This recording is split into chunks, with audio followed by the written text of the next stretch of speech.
bạn ở số đây bằng ôn từng ngọc niaนี่คือจี yellow emperor បងប្អូនមើលច្បាស់មើលឃើញច្បាស់ហើយ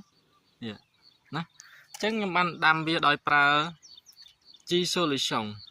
ហើយការដែលយើងបាញ់វាគឺយើងប្រើធុងបាញ់បែបនេះណាការដែលយើងដាំវាយើងបានបដោះក្របហ្នឹងណាឥឡូវហ្នឹងខ្ញុំប្រើប្រាស់ពេលវេលា2ទៅ3ថ្ងៃតោះបងប្អូនទៅមើលទាំងអស់គ្នាតើវាដោះបានប៉ុណ្ណាហើយណា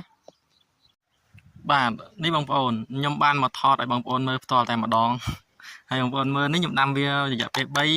ថ្ងៃបានប៉ុណ្្នឹងហើយបងប្អូននេះល្អឡើងមែនទែនខ្ញុំដាំវាចំនួន5គ្រាប់អញ្ចឹងអានេះខ្ញុំដាក់5គ្រាប់អញ្ចឹង5គ្រាប់ដោះទាំង5ដោយយើងប្រើដីជីមានជីជាតិល្អហើយយើងប្រើ Meiji solution ជា Meiji បណ្ដោះដើមឈើឬក៏បំពន់ដើមឈើបំពន់កូនឈើឲ្យល្អណាហ្នឹងគឺជាតសក់អាលឹកផ្អែមយើងមិញហ្នឹងឈ្មោះ